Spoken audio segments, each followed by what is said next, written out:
ಕೇವಲ ವ್ಯಾಖ್ಯಾನಗಳ ಸಂಯೋಜನೆ ಮಾತ್ರ ಅಲ್ಲದೆ ಮೂಲ ಪ್ರಮಾಣಗಳ ಶೋಧನೆಯನ್ನು ಮಾಡಿ ಶ್ರೀಮದ್ ಆನಂದತೀರ್ಥ ಭಗವತ್ಪಾದಾಚಾರ್ಯರು ನುಡಿಯುವ ಒಂದೊಂದು ಪದದ ಹಿನ್ನೆಲೆಯಲ್ಲಿಯೂ ಎಷ್ಟು ಪ್ರಮಾಣಗಳ ಪುಷ್ಟಿ ಇರುತ್ತೆ ಎನ್ನುವುದನ್ನು ಬಹಳ ಪರಿಶ್ರಮಪೂರ್ವಕವಾಗಿ ಅನೇಕ ವರ್ಷಗಳಿಂದ ಅದರ ಸಂಶೋಧನೆಯನ್ನು ಮಾಡಿ ಇದರೊಳಗೆ ಸಂಯೋಜನೆಯನ್ನು ಮಾಡಿ ಪಂಡಿತ ಶ್ರೀನಿವಾಸ ತೀರ್ಥಾಚಾರ್ಯರು ಮತ್ತು ಪಂಡಿತ ಜಯತೀರ್ಥಾಚಾರ್ಯ ಪುರಾಣಿಕ ಹಾಗೂ ಪಂಡಿತ ಇಟಗಿ ವೇದವ್ಯಾಸಾಚಾರ್ಯ ಇವರೆಲ್ಲ ಸೇರಿ ಅದನ್ನು ಬಹಳ ಉತ್ತಮವಾದ ರೀತಿಯಲ್ಲಿ ಹೊರಗೆ ತರ್ತಾ ಇದ್ದಾರೆ. ಇದೀಗ 5ನೆಯ ಭಾಗ ಬಹಳ ಉತ್ತಮವಾಗಿ ಬಂದಿದೆ.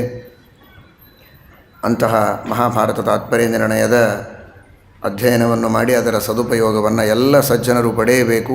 ಒಬ್ಬೊಬ್ಬ ವ್ಯಾಖ್ಯಾನಕಾರರು ಬಹಳ ಅಪರೂಪದ ವಿಷಯಗಳನ್ನು ಬರೀತಾರೆ. ಅಂತಹ ವಿಷಯಗಳನ್ನೊಳಗೊಂಡ ಈ ಒಂದು ಗ್ರಂಥ ಪಂಡಿತ ಕರ್ಣಂ ವಾದರಾಜಾಚಾರ್ಯರು ಕೂಡ ಅದರ ಸಂಶೋಧನೆಯಲ್ಲಿ ವಿಶೇಷವಾಗಿ ಸೇವೆಯನ್ನು ಮಾಡಿದ್ದಾರೆ. ಅದರ ಜೊತೆಗೆ ಖಂಡನತ್ರಯದ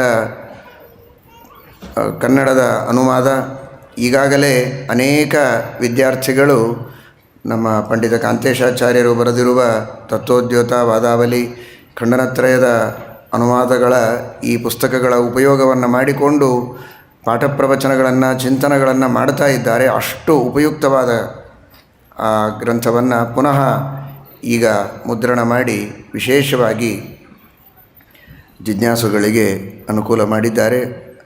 ಅದರಂತೆ ಅಷ್ಟಾವಿಂಶತಿ ಮೂರ್ತಿಸ್ತುತಿ ಮಹಾನುಭಾವರಾದ ಸತ್ಯಸಂಧರು ರಚನೆ ಮಾಡಿದ ಆ ಸ್ತೋತ್ರದ ಸುಂದರವಾದ ಅನುವಾದ ಹಾಗೂ ಅದರ ಫಲಶ್ರುತಿಯನ್ನು ಎಲ್ಲರಿಗೆ ಮನಮುಟ್ಟುವಂತೆ ಅತ್ಯಂತ ಭಕ್ತಿಯಿಂದ ಅನೇಕ ಪ್ರಮೇಯಗಳನ್ನೊಳಗೊಂಡಂತೆ ಪಂಡಿತ ವಾದರಾಜಾಚಾರ್ಯರು ಬಹಳ ಸುಂದರವಾಗಿ ಅನುವಾದ ಮಾಡಿದ್ದಾರೆ. ಜೊತೆಗೆ ಪಂಡಿತ ಕಾಂತೇಶಾಚಾರ್ಯರು ಉಲ್ಲಾಸ ಅಂತ ಅನೇಕ ಐತಿಹಾಸಿಕ ಪೌರಾಣಿಕ ಕಥೆಗಳಿಗೆ ತಾತ್ವಿಕವಾದ ಸಂದೇಶಗಳು, ಜೀವನೋಪಯೋಗಿಯಾದ ಸಂದೇಶಗಳನ್ನು ಬಹಳ ಚೆನ್ನಾಗಿ ಯೋಜನೆ ಮಾಡಿ ಅದರ ಲೇಖನವನ್ನು ತಪ್ಪದೇ ಪ್ರತಿ ಅಂಕಣದಲ್ಲಿ ಬರೀತಾ ಅದರ ಸಂಗ್ರಹವನ್ನು ಮಾಡಿ ಓದುಗರಿಗೆ ಅನುಕೂಲ ಮಾಡಿದ್ದಾರೆ. ಇವರೆಲ್ಲರಿಗೂ ಕೂಡ ವಿಶೇಷವಾಗಿ ಜ್ಞಾನಭಕ್ತಿ ವೈರಾಗ್ಯಗಳನ್ನು ಇನ್ನೂ ಹೆಚ್ಚಿನ ಈ ತರಹದ ವಾಂಗ್ಮಯ ಸೇವೆಯನ್ನು ಮಾಡುವ ಸೌಭಾಗ್ಯವನ್ನು ದೇವರು ಕರುಣಿಸಲಿ. ಜೊತೆಗೆ ಮೊಕಾಶಿಯವರು ಈ ತಾತ್ಪರ್ಯ ನಿರ್ಣಯದ ವಿಶೇಷವಾದ ಸೇವೆಯನ್ನು ಮಾಡಿದ್ದಾರೆ. ಅದರಂತೆ ನಮ್ಮ ಮಕ್ತಲ್ ರಾಮರಾಯರು ಈ ಅಷ್ಟಾವಿಂಶತಿ ಮೂರ್ತಿ ಸ್ತುತಿಯ ಸೇವೆಯನ್ನು ಮಾಡಿದ್ದಾರೆ. ಅವರೆಲ್ಲರಿಗೂ ಹರಿವಾಯುಗುರುಗಳ ಅನುಗ್ರಹವಾಗಲಿ ಅಂತ ಪ್ರಾರ್ಥನೆ ಮಾಡ್ತೀವಿ.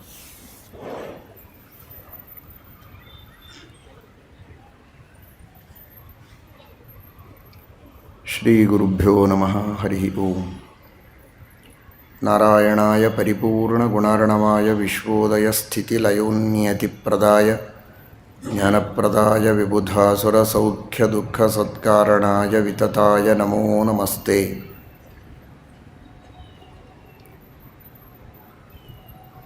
ಧರ್ಮವಿಜ್ಞಾನವೈರಾಗ್ಯಪರಮೈಶ್ವರ್ಯಶಾಲಿನಃ ಆನಂದತೀರ್ಥಭಗವತ್ಪಾದಾನ್ ವಂದೇ ನಿರಂತರಂ. ಆನಂದತೀರ್ಥೋಪದಿಷ್ಟೋ ನಿಧಿರ್ನಾರಾಯಣಃ ಕ್ವಯಃ ಪ್ರದರ್ಶಿತೋ ಯೇನ ಸಮ್ಯಕ್ ಜಯತೀರ್ಥಂ ತಮಾಶ್ರಯೇ. ವಾಲ್ಮೀಕೇರ್ಗೌಃ ಪುನೀಯಾನ್ನಃ ಮಹೀಧರಪದಾಶ್ರಯಾ ಯದ್ದುಗ್ಧಮುಪಜೀವಂತಿ ಕವಯಸ್ತರ್ಣಕಾ ಇವ.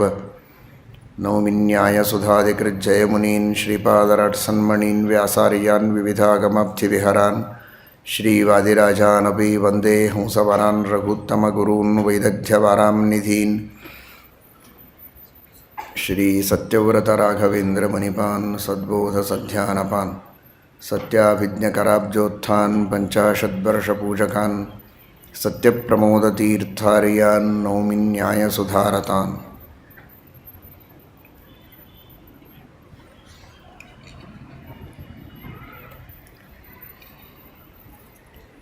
ಶ್ರೀರಾಮಚಂದ್ರನ ವೈರಾಗ್ಯದ ಅದ್ಭುತವಾದ ಸಂದೇಶ, ಐಶ್ವರ್ಯಸ್ಯ ಸಮಗ್ರಸ್ಯ ವೀರ್ಯಸ್ಯ ಯಶಸಃ ಶ್ರೇಯಃ ಜ್ಞಾನವೈರಾಗ್ಯಯೋಶ್ಚೈವ ಷಣ್ಣಾಂ ಭಗ ಇತೀರಣ. ಎಂಬುದಾಗಿ ತಿಳಿಸಿದಂತೆ ಅನಂತ ಜ್ಞಾನಾದಿ ಗುಣಗಳಿಂದ ಸಂಪನ್ನನಾದ ಭಗವಂತನಿಗೆ ಅನಂತವಾದ ವೈರಾಗ್ಯ ಇದೆ. ಯಾವುದೇ ವಿಧವಾದಂತಹ ಅಭಿಮಾನ ಅವನಿಗೆ ಪ್ರಪಂಚದ ವಿಷಯದಲ್ಲಿಲ್ಲ. ಭಗವಂತನನ್ನು ತಿಳಿದವರಿಗೆ ಜಗತ್ತಿನ ವಿಷಯದಲ್ಲಿ ಆಸಕ್ತಿ ಇರೋದಿಲ್ಲ ಅಂತಾದರೆ ಆ ಭಗವಂತನಿಗೆ ಈ ಜಗತ್ತಿನಲ್ಲೇನು ಆಸಕ್ತಿ? ಯತ್ರ ತ್ರಿಸರ್ಗೋ ಮೃಷ, ಈ ಜಗತ್ತಿನ ಸೃಷ್ಟಿಯನ್ನು ಮಾಡುವ ಹಿನ್ನೆಲೆಯಲ್ಲಿ ಯಾವುದೇ ಪ್ರಯೋಜನವನ್ನು ತನಗಾಗಿ ಇಂಥ ಪರಮಾಣುವಿನಷ್ಟೂ ಇಟ್ಟುಕೊಳ್ಳದ ಪರಮವಿರಕ್ತ ಶಿಖಾಮಣಿ ಆ ಭಗವಂತ. ಸ್ವಯಂ ತಾನು ಪರಮವಿರಕ್ತನಾಗಿ ಭಗವಂತನಲ್ಲಿ ಜ್ಞಾನವೂ ಅನಂತ, ವೈರಾಗ್ಯವೂ ಅನಂತ, ಭಕ್ತಿ ಒಂದು ದೇವರಿಗಿಲ್ಲ. ಕಾರಣ ಅವನಿಗಿಂತಲೂ ಉತ್ತಮರು ಇನ್ನೊಬ್ಬರಿಲ್ಲ. ಮಹಾತ್ಮ್ಯ ಜ್ಞಾನಪೂರ್ವಕವಾದ ಸ್ನೇಹಕ್ಕೆ ಭಕ್ತಿ ಅಂತ ಕರೆಯೋದು. ದೇವರಿಗಿಂತಲೂ ಮಹಾತ್ಮರು ಮತ್ತೊಬ್ಬರಿಲ್ಲ. ಹೀಗಾಗಿ ಆ ಭಗವಂತ ಇನ್ನೊಬ್ಬರಲ್ಲಿ ಭಕ್ತಿ ಮಾಡುವ ಪ್ರಸಕ್ತಿ ಇಲ್ಲ. ಆದರೆ ಅಸಾರವಾದ ಈ ಜಗತ್ತಿನ ಬಗ್ಗೆ ಸಾರತಮನಾದಂತಹ ಪರಮಾತ್ಮ ಸರ್ವದಾ ಅಸಾರತೆಯನ್ನು ತಿಳಿದು ಆ ಜಗತ್ತಿನ ವಿಷಯದಲ್ಲಿ ಅನಾಸಕ್ತನಾಗಿ ತನ್ನ ಯಾವುದೇ ವಿಧವಾದ ಪ್ರಯೋಜನದ ಅಪೇಕ್ಷೆಯನ್ನು ಪಡದಂತೆ ಆ ಜಗತ್ತಿನ ವಿಷಯದಲ್ಲಿ ಉದಾಸೀನನಾಗಿರುವಂತಹ ವೈರಾಗ್ಯ ಆ ಭಗವಂತನಲ್ಲಿ ಪರಿಪೂರ್ಣವಾಗಿದೆ. ಉದಾಸೀನ ಎಂಬ ಶಬ್ದಕ್ಕೆ ಜಗತ್ತಿನ ಬಗ್ಗೆ ಗಮನ ಇಲ್ಲ ಅಂತ ಅರ್ಥ ಅಲ್ಲ. ಒಂದು ಕ್ಷಣ ಒಂದು ವಸ್ತುವಿನ ಬಗ್ಗೆ ದೇವರಿಗೆ ಗಮನ ಇಲ್ಲ ಅಂದರೆ ಆ ವಸ್ತು ಇಲ್ಲ. ಇಡೀ ಜಗತ್ತಿನ ಬಗ್ಗೆ ದೇವರಿಗೆ ಅನಾಸಕ್ತಿ ಇದೆ, ಗಮನ ಇಲ್ಲ ಅಂದರೆ ಜಗತ್ತೇ ಇಲ್ಲ ಅಂತ. ಹಾಗಾದರೆ ತನ್ನ ಪ್ರಯೋಜನಕ್ಕಾಗಿ ಆ ಜಗತ್ತಿನ ಬಗ್ಗೆ ಭಗವಂತ ಯಾವುದೇ ವಿಧವಾದ ಅಭಿಮಾನವನ್ನು ಇಟ್ಟುಕೊಂಡಿಲ್ಲ. ಜಗತ್ತು ಇರಬೇಕು, ಜೀವರಾಶಿಗಳು ಬದುಕಬೇಕು, ಅವರಿಗೆ ಜಗತ್ತಿನಿಂದ ಪ್ರಯೋಜನ ಆಗಬೇಕು ಅನ್ನುವುದಕ್ಕಾಗಿ ಜಗತ್ತಿನ ವಿಷಯದಲ್ಲಿ ಪರಿಪೂರ್ಣವಾದ ಗಮನ ಭಗವಂತನಿಗಿದೆ. ಅವನಿಗಿದ್ದಷ್ಟು ಇನ್ನೊಬ್ಬರಿಗಿಲ್ಲ. ಅಂತಹ ಆಸಕ್ತನಾಗಿಯೂ ಅನಾಸಕ್ತನಾಗಿ, ರಕ್ತನಾಗಿಯೂ ವಿರಕ್ತನಾಗಿ, ಅಭಿಮಾನ ಇದ್ದರೂ ನಿರಭಿಮಾನಿಯಾಗಿ ಆ ಭಗವಂತ ಇದ್ದಾನೆ. ಇಡೀ ಜಗತ್ತನ್ನು ಪ್ರೀತಿಯಿಂದ ಕಾಣುತ್ತಾನೆ ಅನ್ನೋ ಅರ್ಥದಲ್ಲಿ ಅಭಿಮಾನ ಇದೆ. ಆದರೆ ಭಗವಂತನಿಗೆ ಅಭಿಮಾನ ಇಲ್ಲ, ಮೋಹ ಮಮತೆಗಳು ಸ್ವಾರ್ಥಕ್ಕಾಗಿಲ್ಲ, ಅಥವಾ ಪರಾಧೀನ ಸ್ವಾಮಿತ್ವ ಅನ್ನೋ ಅರ್ಥದಲ್ಲೇನೋ ಅಭಿಮಾನಿಗಳು ಅಂತ ದೇವತೆಗಳಿಗೆ ಕರಿತೇವೆ. ಪರಾಧೀನಂ ಸ್ವಾಮ್ಯಂ ಅಭಿಮಾನ ಅಂತ ಟೀಕಾಕೃತ್ಪಾದರು ಹೇಳುತ್ತಾರೆ. ಅಂತಹ ಅಭಿಮಾನ ದೇವರಿಗೆ ಇಲ್ಲ. ಯಾಕೆಂದರೆ ಅವನು ಸ್ವತಂತ್ರ ಸ್ವಾಮಿ, ಪರಾಧೀನ ಸ್ವಾಮಿಯಲ್ಲ. ಈ ಅರ್ಥದಲ್ಲಿ ಆ ಪರಮಾತ್ಮನ ಮುಖದಿಂದ ಬರುವ ಆ ವೈರಾಗ್ಯದ ಸಂದೇಶ ಇದು ಬಹಳ ಅರ್ಥಪೂರ್ಣವಾದದ್ದು. ಅದು ನಿಜವಾಗಿ ಮನನ ಮಾಡಿದರೆ, ಚಿಂತನೆ ಮಾಡಿದರೆ ನಮ್ಮಲ್ಲಿ ವೈರಾಗ್ಯವನ್ನು ನೀಡುವಂತಹ ಸಂದೇಶ. ಒಳಗಿದ್ದು ವೈರಾಗ್ಯವನ್ನು ಪ್ರಚೋದನೆ ಮಾಡುವವನು ಆ ಪರಮಾತ್ಮನೇ. ಅಂತಹ ಭಗವಂತನ ಈ ಗೀತೆ ರಾಮಗೀತೆ. ಹೃಷ್ಯಂತಿ ಋತುಮುಖಂ ದೃಷ್ಟ್ವಾ ನಮಂ ನವಮಿವಾಗತಂ ಋತೂನಾಂ ಪರಿವರ್ತೇನ ಪ್ರಾಣಿನಾಂ ಪ್ರಾಣಸಂಕ್ಷಯಃ. ವಸಂತ ಋತು, ಎಲ್ಲ ಗಿಡಗಳೆಲ್ಲ ಹೊಸ ಹೊಸ ಚಿಗುರುಗಳನ್ನು ಪಡೆದುಕೊಂಡಿರುತ್ತವೆ. ಹಸಿರು ಚಿಗುರು, ನೂತನವಾದ ಹೂವುಗಳು, ಬಣ್ಣ ಬಣ್ಣದ ಹೂವುಗಳು, ಹಣ್ಣುಗಳು, ಇವುಗಳೆಲ್ಲವನ್ನು ನೋಡಿದರೆ ಆನಂದ ಪಡ್ತಾನೆ ಮನುಷ್ಯ. ಮಳೆಗಾಲ ಬಂತು, ವರ್ಷಾ ಋತು, ಮಳೆ ಹನಿಗಳು ಹಾಕಲಿಕ್ಕೆ ಪ್ರಾರಂಭ ಮಾಡಿದೆವು. ಬೇಸಿಗೆಯಿಂದ ಬೆಂದು ಹೋದ ಜನ ಆ ಮಳೆಗಾಲದ ಮಳೆಗೆ ಮೈಯೊಡ್ಡಿ ಆನಂದವನ್ನು ಅನುಭವಿಸ್ತಾರೆ. ಹೊಸ ಹೊಸ ಋತುವಿನ ಹೊಸ ಹೊಸ ವಾತಾವರಣಗಳನ್ನು ಕಂಡು ಆನಂದವನ್ನು ಅನುಭವಿಸುವಂತಹ ಜನ ಆಯುಷ್ಯ ಕ್ಷೀಣವಾಗ್ತಾ ಇದೆ ಎನ್ನುವುದರ ಕಡೆಗೆ ಎಚ್ಚರ ಇಲ್ಲದೆ ಮೌಢ್ಯದಿಂದ ವರ್ತನೆ ಮಾಡ್ತಾರೆ ಅಂತ ಶ್ರೀರಾಮಚಂದ್ರ ಹೇಳುತ್ತಾನೆ. ಯಾವ ಭಗವಂತ ಋತುಗಳಿಗೆ ಪ್ರೇರಕ, ಋತುಗಳಿಗೆ ನಿಯಾಮಕ, ಆ ಎಲ್ಲ ವಸಂತಾದಿಗಳಿಗೆ ಪ್ರೇರಕನಾಗಿ ಅವರಲ್ಲಿದ್ದು ಆ ಕಾರ್ಯವನ್ನು ಮಾಡಿಸುವವ, ಅಂತಹ ಭಗವಂತನೇ ಆ ಋತುಗಳ ಬಗ್ಗೆ ಮೋಹ ಮಮತೆಗಳನ್ನಿಟ್ಟುಕೊಂಡು ಆನಂದದೊಳಗೆ ಕರ್ತವ್ಯ ಪ್ರಜ್ಞೆಯಿಂದ ಪರಾಂಗುಖರಾಗಬೇಡಿ ಎನ್ನುವ ಎಚ್ಚರವನ್ನು ಆ ಪರಮಾತ್ಮ ಕೊಡ್ತಾನೆ. ನಾನೆಲ್ಲ ನಿಮ್ಮ ಪರೀಕ್ಷೆಗೋಸ್ಕರ ಇಂತಹ ವೈಭವವನ್ನು ಜಗತ್ತಿನಲ್ಲಿಟ್ಟಿದ್ದೇನೆ. ವಿವಿಧ ಸೌಂದರ್ಯಗಳಿವೆ.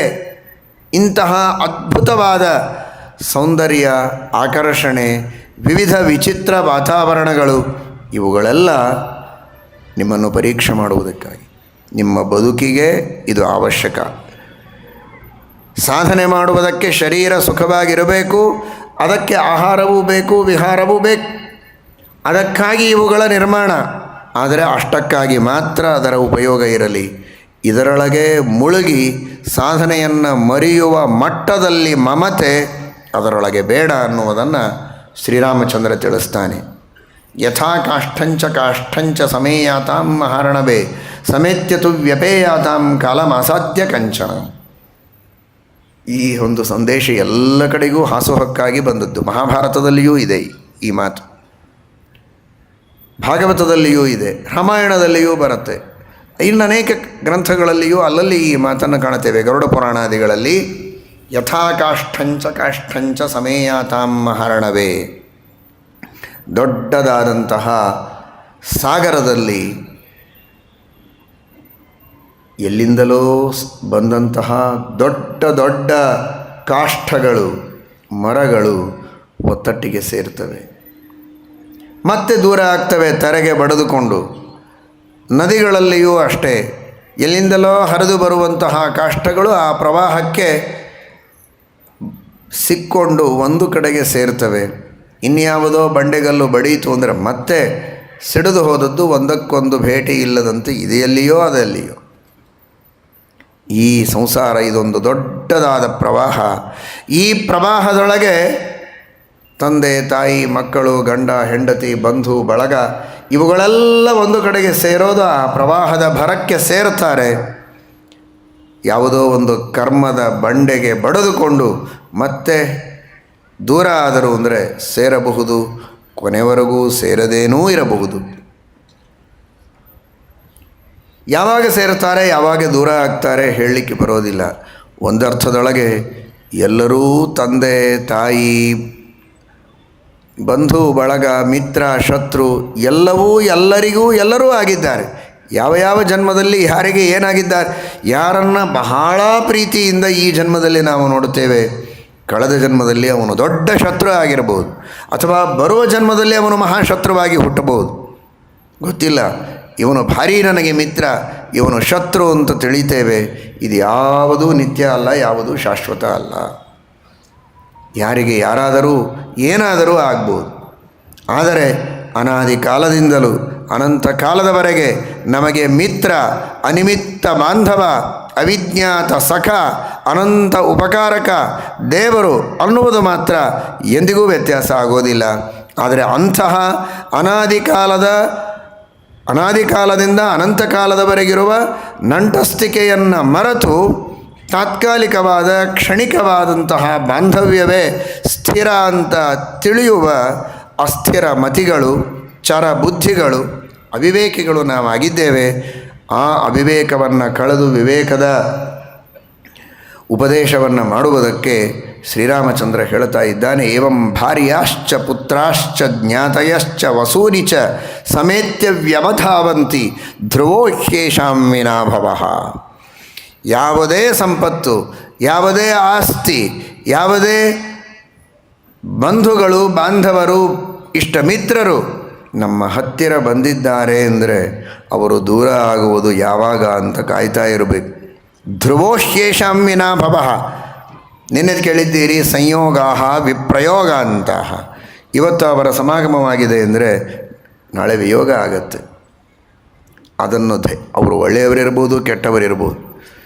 ಕೆಟ್ಟವರಿದ್ದರೂ ಸಮಾಧಾನದಿಂದ ಇರಬೇಕು. ಆಯ್ತು 4 ದಿವಸ ಇರ್ತಾನೆ, 1 ದಿವಸ ಅಂತೂ ದೂರ ಹೋಗ್ತಾನಲ್ಲ ಅಂತ ಸಮಾಧಾನದಿಂದ. ಇನ್ನು ಸಜ್ಜನರಾಗಿದ್ದರೆ, ಅತ್ಯಂತ ಉಪಕಾರಕರಾಗಿದ್ದರೆ, ನಿಜ ನನ್ನ ಅಲ್ಪ ಸ್ವಲ್ಪ ಪುಣ್ಯದ ಬಲದಿಂದ ಭಗವಂತ ಪ್ರಸನ್ನನಾಗಿ ಈ ಒಂದು ಸೌಭಾಗ್ಯವನ್ನು ಕೊಟ್ಟಿದ್ದಾನೆ.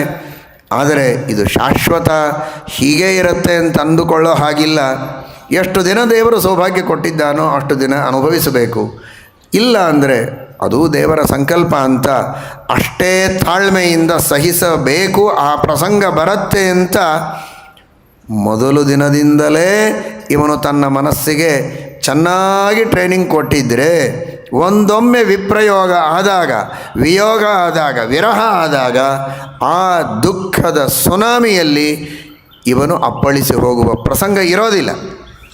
ಧೈರ್ಯದಿಂದ ಅದನ್ನು ಎದುರಿಸುವ ಶಕ್ತಿಯನ್ನು ಪಡೆದುಕೊಂಡಿರ್ತಾನೆ. ಆ ಶಕ್ತಿಯನ್ನು ತುಂಬುವ ಸ್ರೋತಸ್ಸೇ ಇಂತಹ ರಾಮಾಯಣಾದಿ ಗ್ರಂಥಗಳು. ಏವಂ ಭಾರ್ಯಾಶ್ಚ ಪುತ್ರಾಶ್ಚ ಜ್ಞಾತಯಶ್ಚ ವಸೂನಿಚ ನಾತ್ರ ಕಶ್ಚಿದ್ಯಥಾಭಾವಂ ಪ್ರಾಣೀ ಸಮತಿ ವರ್ತತೆ ತೇನ ತಸ್ಮಿನ್ನ ಸಾಮರ್ಥ್ಯಂ ಪ್ರೇತಸ್ತ್ಯ ಅಸ್ತಿ ಅನುಶೋಚತಃ. ಏನು ಜಗತ್ತಿನಲ್ಲಿ ದೇವರು ಒಂದು ನಿಯಮ ಮಾಡಿದ್ದಾನೆ, ಅದನ್ನು ಅತಿಕ್ರಮಿಸಿ ಇದು ಶಾಶ್ವತವಾಗಿ ನನ್ನೊಟ್ಟಿಗೆ ಇರುವಂತೆ ನಾನು ಮಾಡಿಕೊಳ್ತೇನೆ, ಇದರ ವಿಯೋಗ ಆಗೋ ಹಾಗಿಲ್ಲ, ಇದು ಕೊನೆವರೆಗೂ ನನಗೆ ಉಪಕಾರವನ್ನು ಮಾಡೋ ಹಾಗೇ ಇರುತ್ತೆ, ನನಗೆ ವಿರುದ್ಧ ಆಗೋದಿಲ್ಲ, ಹಾಗೆ ನಾನು ಅದನ್ನು ನಿಯಂತ್ರಣ ಮಾಡ್ತೇನೆ ಎನ್ನುವಂತಹ ಯೋಗ್ಯತೆ ಶಕ್ತಿ ಪ್ರಪಂಚದಲ್ಲಿ ಯಾರಿಗೂ ಇಲ್ಲ. ಆ ದುಸ್ಸಾಹಸ ಮಾಡಿ ವಿಫಲರಾಗಿ ಹತಾಶರಾಗಬೇಡಿ ಅಂತ ಶ್ರೀರಾಮಚಂದ್ರ ಎಚ್ಚರವನ್ನು ಕೊಡ್ತಾನೆ. ಈ ತರಹದ ಚಿಂತನೆಗಳು ನಿಜವಾಗಿ ಜೀವನದಲ್ಲಿ ನಮಗೆ ನಿರಂತರವಾಗಿರಬೇಕು. ಯಾವುದೇ ಒಂದು ವಸ್ತು, ಯಾವುದೇ ಒಬ್ಬ ವ್ಯಕ್ತಿ, ಯಾವುದೋ ಒಂದು ಸಂಸ್ಥೆ, ಯಾವುದೋ ಒಂದು ಜವಾಬ್ದಾರಿ, ಅದು ಬಹಳ ದೊಡ್ಡದು, ಬಹಳ ಸೌಭಾಗ್ಯದ್ದು, ಬಹಳ ಜನರ ಮನ್ನಣೆ ಇದ್ದದ್ದು ಎಲ್ಲವೂ ಆಗಿರ್ಬೋದು. ಅದೇನಿದ್ರೂ ಅದರ ಸೊಬಗಿನ ಕಡೆಗೆ ಮಾತ್ರ ನಮ್ಮ ಗಮನ ಇರಬಾರದು. ಅದರ ನಶ್ವರತೆ, ಒಂದೊಮ್ಮೆ ನಾನಿದರಿಂದ ದೂರ ಅಥವಾ ನನ್ನಿಂದ ಅದು ದೂರವಾಗತ್ತೆ ಅಂತನ್ನುವ ದೃಢವಾದ ಸ್ಥಿರವಾದ ನಂಬಿಕೆ ವಿಶ್ವಾಸದೊಂದಿಗೆ, ಆ ಚಿಂತನದೊಂದಿಗೆ ಮತ್ತೆ ಮತ್ತೆ ಅದರ ಬಗ್ಗೆ ಆಲೋಚನೆಯನ್ನು ಮಾಡ್ತಾ ಮನುಷ್ಯ ಗಂಭೀರವಾಗಿ ಇರಬೇಕು. ಅದಿದ್ದಾಗ ಏನು ನಗು ಇವನ ಮುಖದ ಮೇಲಿದೆ, ಅದು ಕಳೆದಾಗಲೂ ಎಷ್ಟೋ ಸಲ ಅಂತಾರಲ್ಲ, ನಾನು ಹೇಳಿದ್ದಿಲ್ಲ ಮೊದಲೇ ಅದು ಹೋಗುತ್ತೆ ಅಂತ ಅಂತಾರೆ. ಮತ್ತು ಇದನ್ನು ಮಂದಿಗೆ ಹೇಳೋದಕ್ಕಿಂತಲೂ ನೀನೇ ಅದನ್ನು ತಿಳ್ಕೊಂಬಿಟ್ಟಿದ್ರೆ ಒಳ್ಳೆಯದಲ್ವ, ಇದು ಹೋಗುತ್ತೆ ಅಂತ ತನಗೆ ತಾನೇ ಪಾಠ ಹೇಳ್ಕೊಳ್ಬೇಕು. ಹೌದು, ನಾನು ಮೊದಲೇ ಅಂದ್ಕೊಂಡಿದ್ನೆಲ್ಲ ಇದು ಹೋಗುತ್ತೆ ಅಂತ ಹೋಯ್ತು, ಭಾಳ ಸಂತೋಷ, ಚೆನ್ನಾಗಿ ಆಯಿತು. ನಾನೇನು ಅಂದ್ಕೊಂಡಿದ್ದೆ ಅದು ಕರೆಕ್ಟ್ ಆಯಿತು. ನನ್ನ ಇಚ್ಛೆಗೆ ತಕ್ಕಂತೆ ಆದರೆ ನನ್ನ ಮುಖದಲ್ಲಿ ಗೆಲುವು ಅಲ್ವೋ, ನನ್ನ ಮಾತಿನಂತೆ ನಡೆದರೆ ನನಗೆ ಆನಂದ, ನನಗೊಂದು ಪ್ರತಿಷ್ಠೆ, 4 ಜನರ ಎದುರಿನಲ್ಲಿ ಹುಬ್ಬೇರಿಸುವ ಒಂದು ಅವಕಾಶ ಅಲ್ವೋ. ಹಾಗಾದರೆ ನಾನು ಮೊದಲಿನಿಂದಲೇ ಇದನ್ನು ಅಂದುಕೊಂಡ್ರೆ ಆಯ್ತಲ್ಲ, ಇದು ಹೋಗುತ್ತೆ, ಇದು ಬಿಡತ್ತೆ, ಈ ಅಧಿಕಾರ ನನಗೆ ಶಾಶ್ವತ ಅಲ್ಲ. ಅದು ಹೋದಾಗ ತಗ್ಗಿಸುವ ಪ್ರಸಂಗ ಇಲ್ಲ, ಮುಖವನ್ನು ತಲೆ ಎತ್ತಿ ಹುಬ್ಬೇರಿಸಿ ನಡೆಯಬಹುದು, ಯಾಕೆ ನಾನು ಅಂದುಕೊಂಡಂತೆ ಆಯಿತಲ್ವೋ. ಅದನ್ನು ಹೇಳಿಕೊಳ್ಳುವುದಕ್ಕೆ ನನಗೆ ಅವಕಾಶ ಇದೆಯಲ್ಲ.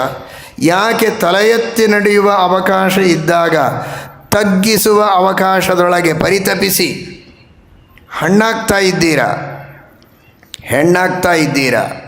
ಹಣ್ಣಾಗಬೇಡಿ, ಧೈರ್ಯದಿಂದ ಇರಿ, ಉತ್ಸಾಹದಿಂದ ಇರಿ ಅಂತ ಶ್ರೀರಾಮಚಂದ್ರ ಹೇಳ್ತಾನೆ. ನಾತ್ರ ಕಶ್ಚಿದ್ ಯಥಾಭಾವಂ ಪ್ರಾಣೀ ಸಮತಿ ವರ್ತತೆ ತೇನ ತಸ್ಮಿನ್ನ ಸಾಮರ್ಥ್ಯಂ ಪ್ರೇತಸ್ಯಾಸ್ತ್ಯನ್. ಅತ್ತರ ಏನು ಆಗೋದಿದೆ, ಎಷ್ಟು ಅತ್ತರೂ ನಿನ್ನ ಹಣೆ ಬರಹಕ್ಕೆ ಕತ್ತರಿಯನ್ನು ಹಾಕುವುದಕ್ಕೆ ಸಾಧ್ಯ ಇಲ್ಲ ಅನ್ನುವ ಉಪದೇಶವನ್ನು ಬಿತ್ತರಿಸ್ತಾ ಇದ್ದಾನೆ ಶ್ರೀರಾಮಚಂದ್ರ. ಯಥಾ ಹಿ ಸಾರ್ಥಂ ಗಚ್ಚಂತಂ, ಜೊತೆಗೆ ಹೋಗ್ತಾ ಇರುವಾಗ ನಾನು ಬರ್ತೇನೆ ಅಂತ ಹೋಗುವ ದಾರಿ ಹೋಕರಿಗೆ ಮತ್ತೊಬ್ಬ ಹಿಂಬಾಲಿಸಿ ಅವನ ಮಾರ್ಗವನ್ನು ಅನುಸರಿಸಿ ತನ್ನ ಗುರಿಯನ್ನು ತಲುಪುವಂತೆ ತಂದೆ ತಾತ ಮುತ್ತಾತರು ನಡೆದ ದಾರಿಯಲ್ಲಿ ನಡೆಯಬೇಕಾದದ್ದು ಅನಿವಾರ್ಯ ಇದೆ. ಏವಂ ಪೂರ್ವೈರ್ಗತೋ ಮಾರ್ಗ ಪಿತೃಪೈತಾಮಹೈರ್ಧ್ರುವ ತಮಾಪನ್ನಃ ಕಥಂ ಶೋಚೇದ್ ಯಸ್ಯ ನಾಸ್ತಿ ವ್ಯತಿಕ್ರಮಃ. ಮೊನ್ನೆ ತಿಳಿದಂತೆ ಇಡೀ ಸಮಗ್ರವಾಗಿರುವಂತಹ ಆಗಸಕ್ಕೇನೆ ಯಾಕೆ ದೊಡ್ಡದಾದಂತಹ ಛತ್ರ ಇಲ್ಲ, ಬಿಸಿಲು ತಾಗದಂತೆ ಯಾರಾದರೂ ಅಪೇಕ್ಷೆ ಪಡ್ತಾರೆ? ಹೊರಗೆ ಹೋದರೆ ಬಿಸಿಲು, ಮನೆಯಲ್ಲಿದ್ದರೆ ನೆರಳು. ಇದನ್ನು ಒಪ್ಪಿಕೊಂಡಿದ್ದಾರೆ.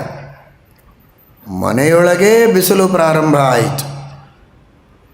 ಮನೆಯ ಸ್ಲ್ಯಾಬಿನ ಮಧ್ಯದೊಳಗಿನಿಂದೇ ಇವನಿಗೆ ಅಭಿಷೇಕ ಪ್ರಾರಂಭ ಆಯಿತು ಅಂದರೆ ಆಗ ಚಿಂತೆ, ಅಯ್ಯೋ ಸೀಳು ಬಿಟ್ಟಿದೆ, ಬಿರುಕು ಬಿಟ್ಟಿದೆ, ರಿಪೇರಿ ಮಾಡಿಸ್ಬೇಕು, ತಲೆಶೂಲೆ. ಮನೆಯ ಬಾಗಿಲಿನಿಂದ ಆಚೆಗೆ ಬಂದು ಮಳೆ ಬಡೀತದೆ, ಬಿಸಿಲು ಬರ್ತದೆ, ಏನು ಮಾಡೋದು ಅಂತ ಚಿಂತೆ ಮಾಡಿದರೆ ಯಸ್ಯ ನಾಸ್ತಿ ವ್ಯತಿಕ್ರಮ, ಅದಕ್ಕೆ ಉಪಾಯವೇ ಇಲ್ಲ. ಯಾವುದಕ್ಕೆ ಉಪಾಯ ಇಲ್ಲ, ಯಾವುದನ್ನು ಮೀರೋದಕ್ಕಾಗೋದಿಲ್ಲ, ಅಂಥದನ್ನು ಹೀರಲೇಬೇಕು, ಅನುಭವಿಸಲೇಬೇಕು. ಅದಕ್ಕೆ ದುಃಖ ಪಡುವಂತಹ ವ್ಯಕ್ತಿ ಮೂಢನಾಗ್ತಾನೆ. ವಯಸ್ಸಃ ಪತಮಾನಸ್ಯ ಸ್ರೋತಸೋವಾ ಅನಿವರ್ತಿನಃ ಆತ್ಮ ಸುಖೇ ನಿಯೋಕ್ತವ್ಯ ಸುಖಭಾಜ ಪ್ರಜಾಸ್ಮೃತಾ. ಮನುಷ್ಯ ಮುಕ್ತಿಯೋಗ್ಯನಾದಂತಹ ಜೀವ ಸುಖವನ್ನು ಪಡೆಯುವ ಮಹಾ ಅರ್ಹತೆಯನ್ನು ಪಡೆದುಕೊಂಡಿದ್ದಾನೆ. ದೊಡ್ಡ ಭಾಗ್ಯ ಇದೆ. ಸಣ್ಣ ಪುಟ್ಟ ಸುಖ ಅಲ್ಲ, ಅಲ್ಪ ಸ್ವಲ್ಪ ಕಾಲದ ಸುಖ ಅಲ್ಲ, ಕೊನೆಯಿಲ್ಲದ ಸುಖ, ಅಪಾರವಾದಂತಹ ಸುಖ, ಅರ್ಥಾತ್ ಅನಂತ, ದೇವರಿಗೆ ಸಮಾನ ಅನ್ನುವ ಅರ್ಥದಲ್ಲಿ ಅಲ್ಲ. ಆದರೆ ಸಂಸಾರದಲ್ಲಿ ಇರುವ ಇವನ ಸ್ಥಿತಿಗಿಂತಲೂ ಬಹಳ ಬಹಳ ಬಹಳ ಉತ್ತಮ ಮಟ್ಟದ ಸುಖವನ್ನು ಅನುಭವಿಸುವ, ಅನಂತ ಕಾಲದವರೆಗೆ ಸುಖವನ್ನು ಅನುಭವಿಸುವ ದೊಡ್ಡ ಯೋಗ್ಯತೆಯನ್ನು ಪಡೆದುಕೊಂಡ ವ್ಯಕ್ತಿ ಅಂತಹ ಸುಖದ ಸಾಧನೆಗೆ ಪ್ರಯತ್ನವನ್ನು ಮಾಡಬೇಕು. ಆ ಅರ್ಹತೆ ಇದೆ, ಆದರೆ ಸಾಧನೆ ಮಾಡದೆ ಆ ಸುಖ ಸಿಗೋದಿಲ್ಲ. ಆ ಅನಂತ ಕಾಲದ ದುಃಖದ ಸೋಂಕು ತಾಕದ ಮಹಾಸುಖದ ಸಾಧನೆಗೆ ಒಂದು ಕ್ಷಣವೂ ಪ್ರಯತ್ನ ಮಾಡದೆ ಅಲ್ಪಕಾಲದ ದುಃಖದ ಜೊತೆಗೇನೇ ಮೈತ್ರಿಯನ್ನು ಬೆಳೆಸಿಕೊಂಡ ಸುಖಕ್ಕಾಗಿ ಇಡೀ ದಿನ ಪ್ರಯತ್ನ ಮಾಡ್ತಾನೆ. ಎಂತಹ ವಿಪರ್ಯಾಸ ಇದು! ಯಾವುದು ಪರಮ ಸುಖ ಅದಕ್ಕೆ ಪ್ರಯತ್ನವೇ ಇಲ್ಲ, ಮಾಡಿದರೂ ಅಲ್ಪ ಪ್ರಯತ್ನ ಇದೆ. ಯಾವುದು ಅತ್ಯಲ್ಪ ಸುಖ ಕಣ್ಣೆದರಿಗೆ ಹಾಳಾಗಿ ಹೋಗುತ್ತೆ, ಅದು ನಿಶ್ಚಿತ ಅನುಭವದಿಂದಲೂ ಶಾಸ್ತ್ರದಿಂದಲೂ. ಅಂತಹ ಅಲ್ಪ ಸುಖಕ್ಕಾಗಿ ಮಹಾಪ್ರಯತ್ನ, ನಿರಂತರ ಪ್ರಯತ್ನ. ಇದರಲ್ಲಿ ವ್ಯತ್ಯಾಸ ಆಗಲಿ, ಮಹಾಸುಖಕ್ಕಾಗಿ ಹೆಚ್ಚು ಪ್ರಯತ್ನ ಇರಲಿ, ಬದುಕಿಗಾಗಿ ಅಲ್ಪ ಸುಖಕ್ಕಾಗಿ ಅಲ್ಪ ಪ್ರಯತ್ನ ಸಾಕು. ಆತ್ಮ ಸುಖೇ ನಿಯೋಕ್ತವ್ಯ ಸುಖಭಾಜ ಪ್ರಜಾಸ್ಮೃತಾ. ಇದಕ್ಕಾಗಿಯೇ ಪ್ರಾಚೀನರಾದಂತಹ ಋಷಿಗಳು, ಮುನಿಗಳು, ಮಹಾಭಕ್ತರಾದ ವಿರಕ್ತರಾದ ರಾಜಋಷಿಗಳು ನಿರಂತರವಾಗಿ ಸಾಧನೆಯನ್ನು ಮಾಡ್ತಾಯಿದ್ರು, ಧರ್ಮ ಸಾಧನೆಯನ್ನು ಮಾಡ್ತಾಯಿದ್ರು. ಎಂಥ ದೊಡ್ಡ ರಾಜ್ಯ ಇದ್ದರೂ ಬೇಕಾದಷ್ಟು ಋಷಿಮುನಿಗಳು ತಮ್ಮ ಇಚ್ಛಾ ಮಾತ್ರದಿಂದ ಹೊಸ ಸ್ವರ್ಗವನ್ನೇ ನಿರ್ಮಾಣ ಮಾಡುವ ಸಾಮರ್ಥ್ಯ ಪಡೆದವರು. ವಿಶ್ವಾಮಿತ್ರರ, ಚವನರ ಕಥೆಯನ್ನು ನೀವೆಲ್ಲ ಕೇಳಿದ್ದೀರಿ. ಚವನ ಋಷಿಗಳು ಇದ್ದಕ್ಕಿದ್ದಂತೆ ಹೊಸ ಸ್ವರ್ಗವನ್ನೇ ನಿರ್ಮಾಣ ಮಾಡಿ ತೋರಿಸ್ತಾರೆ. ಮಹಾಭಾರತದಲ್ಲಿ ಕಥೆ ಬರ್ತದೆ. ಅಂತಹ ಅದ್ಭುತವಾದ ಶಕ್ತಿ ಸಾಮರ್ಥ್ಯ. ತಮ್ಮ ವೈಯಕ್ತಿಕ ಸುಖ ಉಪಭೋಗಗಳಿಗಾಗಿ ಏನಾದರೂ ಮಾಡಿಕೊಳ್ಬಹುದು, ಆದರೂ ಏನೂ ಮಾಡಿಕೊಳ್ಳದಂತೆ ಜಟಾಧಾರಿಗಳಾಗಿ ನಾರು ಬಟ್ಟೆ ಉಟ್ಟು ಚಳಿ ಗಾಳಿ ಬಿಸಿಲು ಎಲ್ಲವನ್ನೂ ಸಹಿಸಿ ಅರಣ್ಯದಲ್ಲಿ ಯಾವುದೇ ಪಟ್ಟಣದ ವಿಷಯ ಪದಾರ್ಥಗಳ ಭೋಗದ ಗಾಳಿ ತಾಕದಂತೆ ತಮ್ಮ ಜೀವನವನ್ನು ಸಾಗಿಸುವುದರ ಉದ್ದೇಶ ಏನು? ಆತ್ಮ ಸುಖೇ ನಿಯೋಕ್ತವ್ಯ. ತಿಳುವಳಿಕೆ ಇಲ್ವಾ ಅವರಿಗೆ? ಹೆಸರೇ ಋಷಿಗಳು, ಋಷಜ್ಞಾನೇ. ಜ್ಞಾನದ ಪರಿಪಕ್ವತೆಯನ್ನು ಪಡೆದುಕೊಂಡಂತಹ ಮಹಾನುಭಾವರು ಈ ಸುಖದ ಕಡೆಗೆ ನೋಡದಂತೆ ಬೆನ್ನು ಮಾಡಿ ನಿಂತಿದ್ದಾರೆ ಅಂದರೆ ನಾವು ನಡೆದ ದಾರಿಯಲ್ಲಿ ಏನೋ ತಪ್ಪಿದೆ. ಇಷ್ಟು ಆಲೋಚನೆ ಬೇಡವಾ?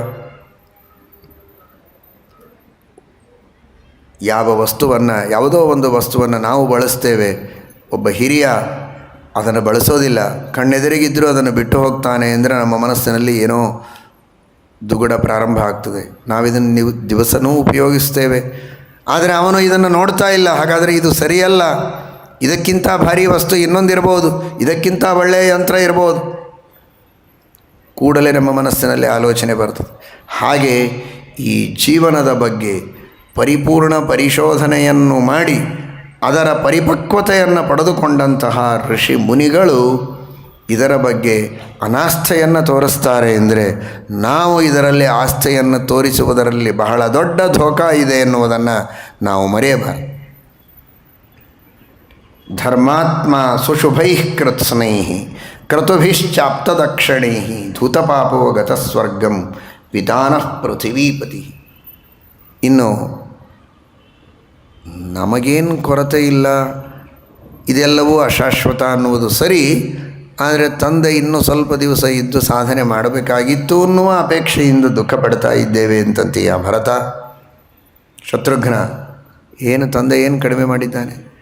ಈ ಜನ್ಮದಲ್ಲಿ ಅವನೇನು ಸಾಧನೆ ಮಾಡಬೇಕಾಗಿತ್ತು ಅಷ್ಟು ಸಾಧನೆ ಮಾಡಿಕೊಂಡಿದ್ದಾನೆ. ಅವನು ಮಹಾ ಸಜ್ಜನ, ಉತ್ತಮ ಯೋಗ್ಯರಾದ ಅಧಿಕಾರಿ. ತನ್ನ ಕರ್ತವ್ಯದಿಂದ ಅವನೇನು ಚ್ಯುತನಾಗಿಲ್ಲ. ಬೇಕಾದಷ್ಟು ಯಜ್ಞಯಾಗಾದಿಗಳನ್ನು ಮಾಡಿದ್ದಾನೆ, ಪಾಪಗಳನ್ನು ಕಳೆದುಕೊಂಡಿದ್ದಾನೆ, ಪ್ರಾಯಶ್ಚಿತ್ತ ಮಾಡಿಕೊಂಡಿದ್ದಾನೆ, ಸ್ವರ್ಗವನ್ನು ಹೊಂದಿಯಾಗಿದೆ. ಭೃತ್ಯಾನಾಂ ಭರಣಾತ್ ಸಮ್ಯಕ್ ಪ್ರಜಾನಾಂ ಪರಿಪಾಲನಾತ್ ಅರ್ಥಾದಾನಾಚ್ಚ ಧರ್ಮೇಣ ಪಿತಾನಸ್ತ್ರಿದಿವಂಗತಃ. ಭೃತ್ಯರ ಪಾಲನೆ ಪೋಷಣೆ ಏನು ಮಾಡಬೇಕಾಗಿತ್ತೋ ಪ್ರಜೆಗಳಿಗೆ ಅದನ್ನೆಲ್ಲ ಚೆನ್ನಾಗಿ ಮಾಡಿದ್ದಾನೆ. ಪ್ರಜೆಗಳ ರಕ್ಷಣೆಯನ್ನು ಮಾಡಿದ್ದಾನೆ, ತನ್ನ ಸೇವಕರನ್ನು ಚೆನ್ನಾಗಿ ಪೋಷಣೆ ಮಾಡಿದ್ದಾನೆ. ಏನು ಕರ ಇಸ್ಕೊಳ್ಬೇಕೋ, ಟ್ಯಾಕ್ಸ್ ತೆಗೆದುಕೊಳ್ಳಬೇಕೋ ಅದನ್ನು ಧರ್ಮದಿಂದ ನ್ಯಾಯದಿಂದ ಯಾವುದೇ ರಾಗದ್ವೇಷಗಳಿಲ್ಲದಂತೆ ಯೋಗ್ಯವಾದ ರೀತಿಯಲ್ಲಿ ಕರವನ್ನು ತೆಗೆದುಕೊಂಡು ಅದರ ಪೂರ್ಣ ಸದುಪಯೋಗವನ್ನು ಪ್ರಜೆಗಳಿಗೆ ಧರ್ಮಕ್ಕಾಗಿ ಮಾಡಿದ್ದಾನೆ. ಅರ್ಥಾದಾನಾಚ್ಚ ಧರ್ಮೇಣ, ಇದೇ ರಾಜರ ಕರ್ತವ್ಯ. ಇನ್ನೇನು ಉಳಿತು?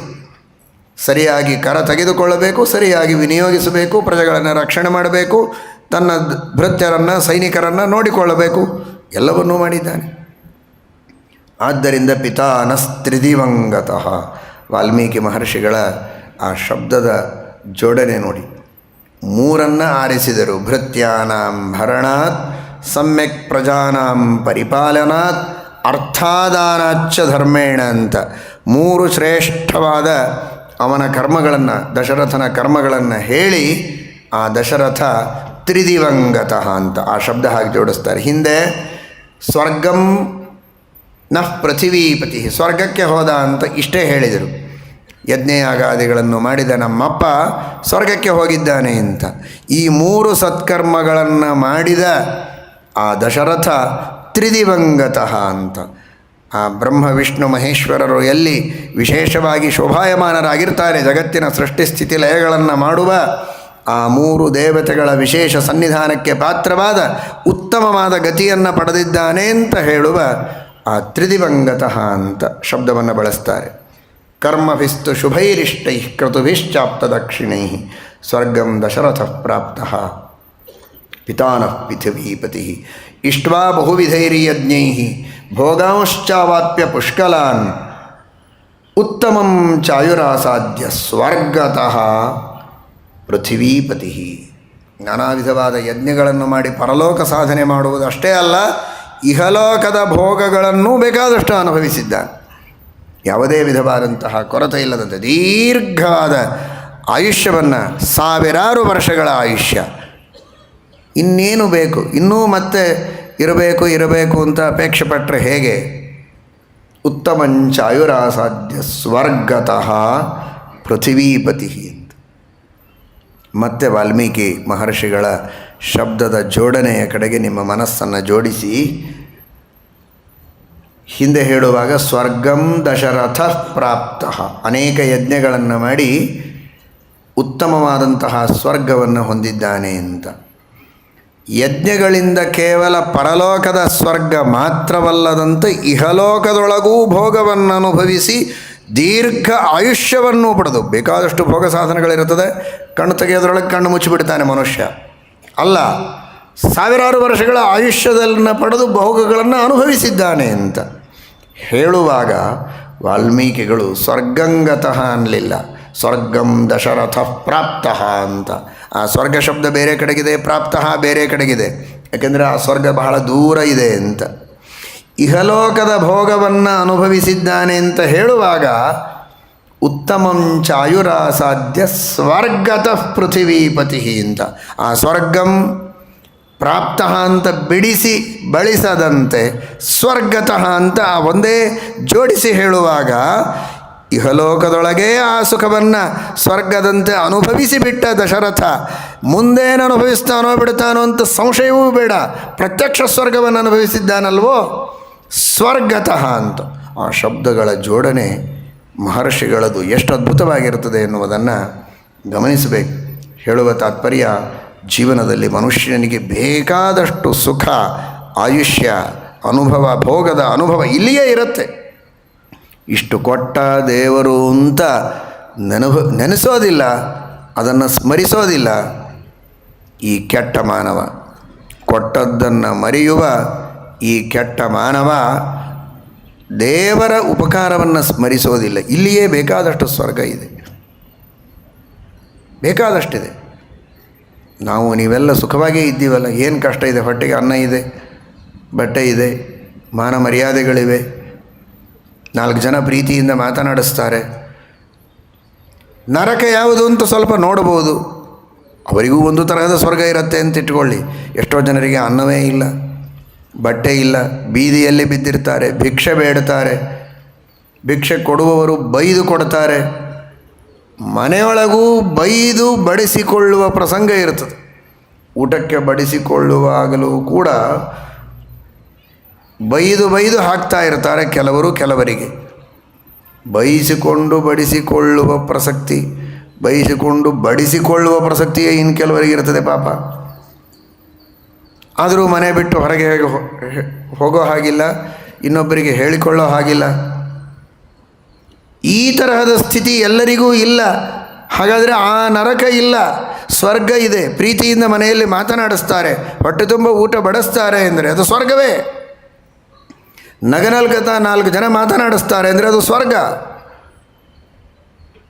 ಮನಸ್ಸಿಗೆ ಅಪೇಕ್ಷೆ ಬಂದದ್ದನ್ನು ದುಡ್ಡು ಕೊಟ್ಟು ತೆಗೆದುಕೊಳ್ಳುವಷ್ಟು ಇವನ ಪರ್ಸಲ್ಲಿ ಹಣ ಇದೆ ಅಂದರೆ ಅದು ಸ್ವರ್ಗ. ಅನ್ಯಾಯ ಅಧರ್ಮಗಳಿಂದ ಸಂಪಾದನೆ ಮಾಡದೆ ನ್ಯಾಯದಿಂದ ಧರ್ಮದಿಂದ ಸಂಪಾದನೆ ಮಾಡಿದ ದುಡ್ಡಿದೆ. ಆ ದುಡ್ಡನ್ನು ಸಮಾಜಕ್ಕೆ ಬಹಳ ದೊಡ್ಡದದು. ತನ್ನ ಮನೆಯೊಳಗಿರುವ ಮಕ್ಕಳಿಗೇನೆ ಸಂತೋಷದಿಂದ ಕೊಟ್ಟು ಹೆಂಡತಿ ಮಕ್ಕಳು ಸುಖವಾಗಿದ್ದಾರೆ ಅಂದರೆ ಅದು ಸ್ವರ್ಗ. ಇನ್ನು ಜಗತ್ತಿಗೆಲ್ಲ ಹಂಚಿ ಪರೋಪಕಾರ ಮಾಡಿ ತಾನೂ ತಿಂತಾನೆ ಅಂದರೆ ಅದು ಮೋಕ್ಷವೇ. ಅದು ಯಾಕೆ ದೇವರು ಕೊಟ್ಟ ಈ ಸೌಭಾಗ್ಯವನ್ನು ಸ್ಮರಿಸಿ ದೇವರಿಗೆ ಒಂದು ಗೋವಿಂದ ಅಂತ ಹೇಳೋದಿಲ್ಲ? ಶ್ರೀರಾಮಚಂದ್ರ ಹೇಳ್ತಾನೆ ದಶರಥನ ಬಗ್ಗೆ, ಯಾಕೆ ಪರಿತಪಿಸ್ತಾ ಇದ್ದೀರಿ? ಇಷ್ಟ್ವಾ ಬಹುವಿಧೈರ್ಯಜ್ಞೈರ್ಭೋಗಾಂಶ್ಚಾವಾಪ್ಯ ಪುಷ್ಕಲಾನ್ ಉತ್ತಮಂ ಚಾಯುರಾಸಾಧ್ಯ ಸ್ವರ್ಗತಃ ಪೃಥಿವೀಪತಿ ಆಯುರುತ್ತಮಮಾಸಾಧ್ಯ ಭೋಗಾನಪಿ ಚ ರಾಘವ ನ ಸ ಶೋಚ್ಯ. ಸರ್ವಥ ಅವನ ಬಗ್ಗೆ ಶೋಚನೆ ಮಾಡುವ ಅವಶ್ಯಕತೆ ಇಲ್ಲ. ಜೀರ್ಣವಾದ ಈ ಮನುಷ್ಯ ದೇಹವನ್ನು ಬಿಟ್ಟು ಸ್ವರ್ಗಲೋಕದ ತೇಜೋಮಯವಾದ ದೇಹವನ್ನು ಪಡೆದು ಸುಖವನ್ನು ಅನುಭವಿಸುವಂತಹ ಉತ್ತಮ ಸ್ಥಿತಿಯಲ್ಲಿದ್ದಾನೆ. ಸಹನೆ ಇಲ್ವ ನಿಮಗೆ? ಹೊಸ ಬಟ್ಟೆಯನ್ನು ಉಟ್ಟುಕೊಂಡು ಯಾರಾದರೂ ಹಬ್ಬದ ದಿನ ಬಂದರೆ ಸಂಕಟ ಆಗ್ತದ? ಹೊಟ್ಟೆಗೆ ಉರಿನ? ಅಯ್ಯೋ ಇಂಥ ಅಂಚು, ನಿನಗೇನಾಯಿತು? ಅವನ ಅಂಚು, ಅವನ ಕಂಚು, ಅವನ ಮಿಂಚು, ಅದನ್ನು ನೋಡಿದರೆ ಯಾಕೆ ಹೊಟ್ಟೆ ಉರಿ? ಈ ಮಾನುಷ ದೇಹವನ್ನು ಬಿಟ್ಟು ಉತ್ತಮವಾದ ಶ್ರೇಷ್ಠವಾದ ತೇಜೋಮಯವಾದ ದೇಹದಲ್ಲಿ ಸುಖವನ್ನು ಅನುಭವಿಸ್ತಾ ಇದ್ದಾನೆ. ಅಳತೀರಲ್ಲ ಹೊಟ್ಟೆ ಉರಿನ ಅದು? ನೋಡಿ ಹೇಗೆ ರಾಮದೇವರು ತಿರುಗಿಸ್ತಾ ಇದ್ದಾನೆ ಅದನ್ನು. ಭಾರೀ ಪ್ರೀತಿ ಅಂದರೆ ಭಾರಿ ದ್ವೇಷ ಅಂದ. ಸತ್ತವರ ಬಗ್ಗೆ ಅಳೋದು ಅಂದರೆ ದ್ವೇಷ. ಅದು ದೈವೀಂ ವೃದ್ಧಿಂ ಅನುಪ್ರಾಪ್ತ ಬ್ರಹ್ಮಲೋಕ ವಿಹಾರಿಣೀಂ. ಆ ಪರಮಾತ್ಮನ ಅದ್ಭುತವಾದಂತಹ ಅಭಿವ್ಯಕ್ತಿಯ ಅನೇಕ ಸ್ಥಾನಗಳು, ಅವನವನ ಯೋಗ್ಯತೆಗೆ ತಕ್ಕಂತೆ ಆ ಸ್ಥಾನಗಳಲ್ಲಿ ವಿಹಾರ ಮಾಡುವಂತಹ ಅವನ ಆ ಸುಖದ ಅವಸ್ಥೆಗೆ ಸಂತೋಷ ಪಡುವುದನ್ನು ಬಿಟ್ಟು ಅಳೋದು ಯಾಕೆ? ತಂತು ನೈವಂ ವಿಧಃ ಕಶ್ಚಿತ್ ಪ್ರಾಜ್ಞಶೋಚಿತುಮರ್ಹತಿ. ವಿವೇಕಿಗಳು ಅಳೋದಿಲ್ಲ. ನೋಡಿ, ಅಂದರೆ ಶ್ರೀರಾಮಚಂದ್ರ ದೇವರು ಹಿಂದೆ ಅತ್ತಂತೆ ನಾಟಕ ಮಾಡಿದ್ದೇ ಹೊರತು ಅತ್ತದ್ದಲ್ಲ ಅನ್ನೋದಕ್ಕೆ ಮಹಾಭಾರತ ತಾತ್ಪರ್ಯ ನಿರ್ಣಯ ನಮಗೆ ಬೇಕಿಲ್ಲ. ವಾಲ್ಮೀಕಿ ಋಷಿಗಳ ಮುಂದಿನ ಮಾತೇ ಇದಕ್ಕೆ ಸ್ಪಷ್ಟ. ನಿರ್ಣಯ ಬೇಕಿಲ್ಲ. ಇದರ ಅರ್ಥ ಶ್ರೀಮದಾಚಾರ್ಯರು ಏನೋ ಕಲ್ಪನೆ ಮಾಡಿ ಹೇಳಿದರು, ಪಾರಂಪರಿಕವಾಗಿ ಬಂದದ್ದಲ್ಲ ಇದು, ಭಕ್ತಿಯಿಂದ ಶ್ರೀಮದಾಚಾರ್ಯರು ಹೇಳ್ತಾರೆ ಅಂತ ಅಲ್ಲ. ಯಾವುದನ್ನು ವೇದಗಳಲ್ಲಿ ಹೇಳಿದ್ದಾರೆ, ಯಾವುದನ್ನು ಸ್ಮೃತಿಗಳಲ್ಲಿ ಹೇಳಿದ್ದಾರೆ, ಸ್ವಯಂ ವಾಲ್ಮೀಕಿ ರಾಮಾಯಣದಲ್ಲಿ ಯಾವುದು ಉದ್ಘೋಷಿತವಾಗಿದೆ ಅದನ್ನೇ ನಮಗೆಲ್ಲ ತಿಳಿಯುವಂತೆ ನಿರ್ಣೀತವಾಗುವ ರೀತಿಯಲ್ಲಿ ಶ್ರೀಮದಾಚಾರ್ಯರು ಸ್ಪಷ್ಟಪಡಿಸಿದ್ದು. ಸ್ವಕಪೋಲ ಕಲ್ಪನೆ ಯಾವುದೂ ಇಲ್ಲ ಶ್ರೀಮದಾಚಾರ್ಯರು ನುಡಿದಿದ್ದರಲ್ಲಿ. ಏತೆ ಬಹುವಿಧಾ ಶೋಕಾ ವಿಲಾಪರುದಿತೆ ತಥಾ ವರ್ಜನೀಯ ಹಿ ಧೀರೇಣ ಸರ್ವಾವಸ್ಥಾಸು ಧೀಮತ. ಇಂತಹ ಶೋಕಗಳನ್ನು ಕೇವಲ ಸತ್ತಾಗ ಅಲ್ಲ, ಯಾರೇ ಹುಟ್ಟಬಹುದು, ಸಾಯಬಹುದು, ಲಾಭ ಹಾನಿ, ಜಯ ಪರಾಜಯ, ಸುಖ ದುಃಖ, ಯಾವುದೇ ಸಂದರ್ಭದಲ್ಲಿಯೂ ಮನುಷ್ಯ ಸಂಯಮದಿಂದ ಇರಬೇಕು. ಅದೇ ದೊಡ್ಡ ತಪಸ್ಸು, ಅದೇ ದೊಡ್ಡದಾದಂತಹ ತಪಸ್ಸು. ಸಸ್ವಸ್ಥೋಭವ ಮಾಶೋಕಃ ಯಾತ್ವಾ ಚಾವಸ ತಾಂಪುರೀಂ. ಅಯೋಧ್ಯ ಪಟ್ಟಣಕ್ಕೆ ಹೋಗಿ ಚೆನ್ನಾಗಿ ರಾಜ್ಯವನ್ನು ಆಳು. ನನಗೇನು ನಮ್ಮ ಅಪ್ಪ ಹೇಳಿದ್ದಾನೆ ಅದನ್ನು ನಾನು ಮಾಡುತ್ತೇನೆ.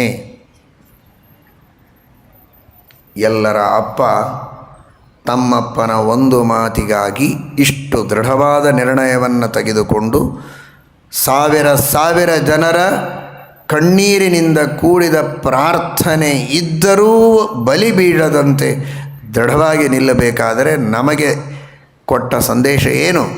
ಶ್ರೀರಾಮಚಂದ್ರ, ನಾನು ಎಲ್ಲರ ಅಪ್ಪನಾದರೂ ನನಗೆ ಅಪ್ಪ ಇಲ್ಲದಿದ್ದರೂ ಅಪ್ಪನ ಸಂದೇಶ ಅಂತ ನಾನು ಎಲ್ಲವನ್ನು ತ್ಯಾಗ ಮಾಡಿದರೆ ನಿಮಗೆಲ್ಲರಿಗೂ ನಾನಪ್ಪ.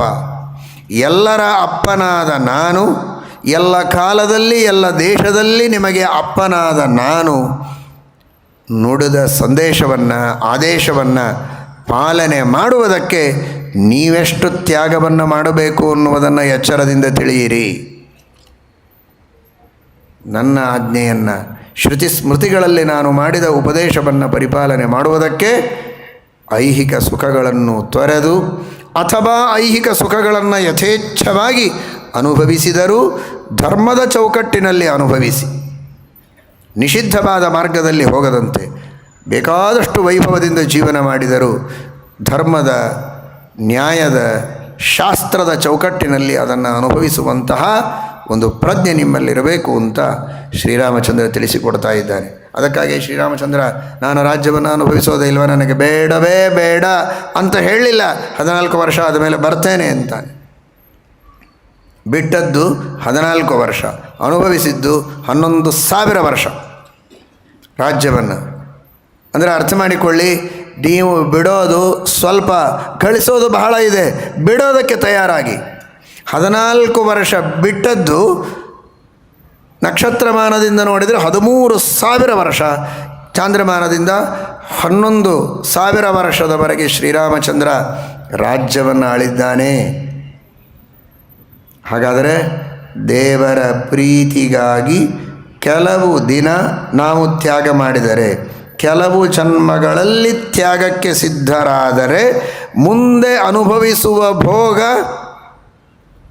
ಅನಂತ ಕಾಲದವರೆಗೆ, ಸೀಮೆ ಇಲ್ಲ ಅದಕ್ಕೆ. ಅಂತಹ ಅದ್ಭುತವಾದ ಭೋಗವನ್ನು ಮೋಕ್ಷದಲ್ಲಿ ಅನುಭವಿಸ್ಬೋದು. ಅದಕ್ಕಾಗಿ ಸ್ವಲ್ಪ ತ್ಯಾಗ ಮಾಡಿ ಸಾಕು. ನಿಮಗೆ ಭೋಗವೇ ಬೇಡ ಅಂತ ಹೇಳಿಲ್ಲ. ಕುರು ಭುಂಕ್ಷ ಚ ಕರ್ಮ ನಿಜಂ ನಿಯತಂ. ಸ್ವಲ್ಪ ಕರ್ಮ ಮಾಡು, ಮೊದಲು ಜ್ಞಾನವನ್ನು ಪಡಿ, ಆಮೇಲೆ ಏನಿದೆ, ಭೋಗವೇ ಭೋಗ. ಈ ಅಭಿಪ್ರಾಯದಲ್ಲಿ ಶ್ರೀರಾಮಚಂದ್ರ ತಿಳಿಸಿಕೊಡ್ತಾನೆ, ಯತ್ರಾಹಮಪಿ ತೇನೈವ ನಿಯುಕ್ತ ಪುಣ್ಯಕರ್ಮಣ ತತ್ರೈವಾಹಂ ಕರಿಷ್ಯಾಮಿ ಪಿತುರಾರ್ಯಸ್ಯ ಶಾಸನಂ. ನಮ್ಮಪ್ಪ ಏನು ಹೇಳಿದ್ದಾನೋ ಅದನ್ನೇ ನಾನು ಮಾಡೋದು, ನಾನು ಅದನ್ನು ಬದಲಾಯಿಸೋದಿಲ್ಲ ಅಂತ. ನಮಯಾ ಶಾಸನಂ ತ್ಯಕ್ತುಂ ತಸ್ಯ ತ್ಯಕ್ತುಂ ನ್ಯಾಯಮರಿಂದಮ. ಆ ಪರಮಾತ್ಮನ ಅಪ್ಪನ ಶಾಸನವನ್ನು ನಾನೂ ಮೀರೋದಿಲ್ಲ, ನೀನೂ ಮೀರಬೇಡ ಅಂತ ಅವನಿಗೆ ಆದೇಶವನ್ನು ಮಾಡ್ತಾ ಇದ್ದಾನೆ.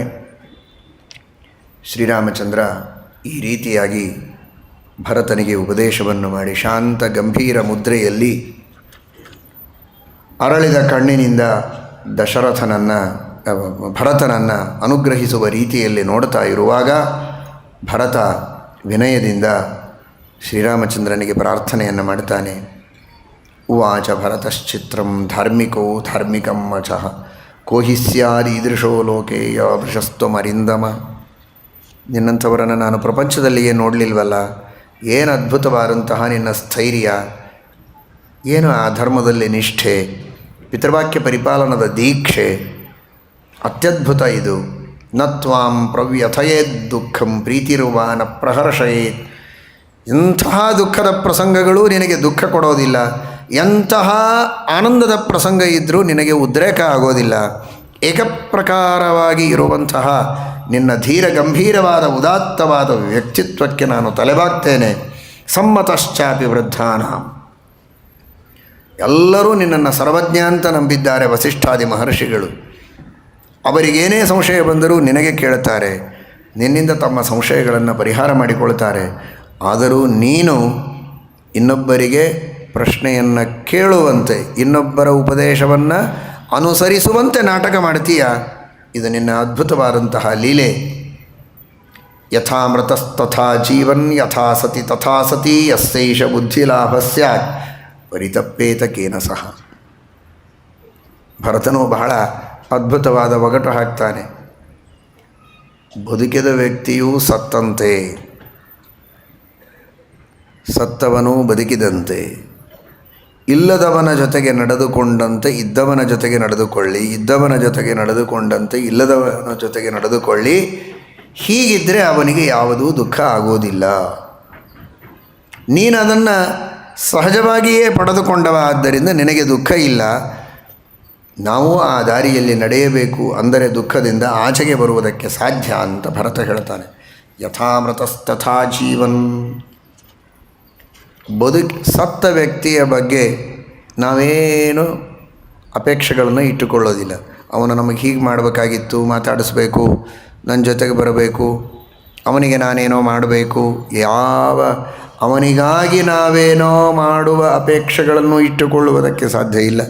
ಅವನಿಂದ ಏನೋ ಲಾಭಗಳನ್ನು ಬಯಸುವುದಕ್ಕೂ ಸಾಧ್ಯ ಇಲ್ಲ. ಬದುಕಿದವನ ಬಗ್ಗೆಯೂ ಅಷ್ಟೇ ಇಟ್ಟುಕೊಳ್ಳಿ ಸಂಬಂಧವನ್ನು ಅಂತಾನೆ ಭರತ. ಸತ್ತವರ ಬಗ್ಗೆ ಹೇಗೋ ಹಾಗೇ ಬದುಕಿದವರ ಬಗ್ಗೆ ಅಷ್ಟೇ, ಎಷ್ಟೋ ಅಷ್ಟು. ಹೆಚ್ಚಿನ ರಾಗದ್ವೇಷಗಳನ್ನು ಇಟ್ಟುಕೊಳ್ಳಬೇಡಿ. ಅದರ ಅರ್ಥ ಅವನಿಗೆ ಊಟಕ್ಕೆ ಹಾಕಬೇಡಿ ಅಂತ ತಾತ್ಪರ್ಯ ಅಲ್ಲ.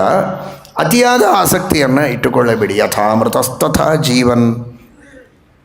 ಮೃತನಾದ ವ್ಯಕ್ತಿಯ ಸಂಬಂಧ ನಮಗಿಲ್ಲ, ಬದುಕಿದ ವ್ಯಕ್ತಿಯ ಸಂಬಂಧವೂ ನಮಗೆ ಸ್ಥಿರ ಅಲ್ಲ ಅನ್ನೋ ಅರ್ಥದಲ್ಲಿ ಅವನೂ ಸತ್ತಂತೇನೆ. ಯಥಾ ಮೃತಸ್ತಥಾ ಜೀವನ್ ಯಥಾ ಸತಿ ತಥಾ ಅಸತಿ. ಬದುಕಿದ ವ್ಯಕ್ತಿಯ ಬಗ್ಗೆ ಯಾವ ರೀತಿ ನಮ್ಮ ಕರ್ತವ್ಯ ಕರ್ಮಗಳನ್ನು ಪರಿಪಾಲನೆ ಮಾಡಬೇಕು, ಸತ್ತವರ ಬಗ್ಗೆಯೂ ಶ್ರಾದ್ದಾದಿ ಕರ್ಮಗಳಿಂದ ಸಂಬಂಧವನ್ನು ಇಟ್ಟುಕೊಳ್ಳಬೇಕು.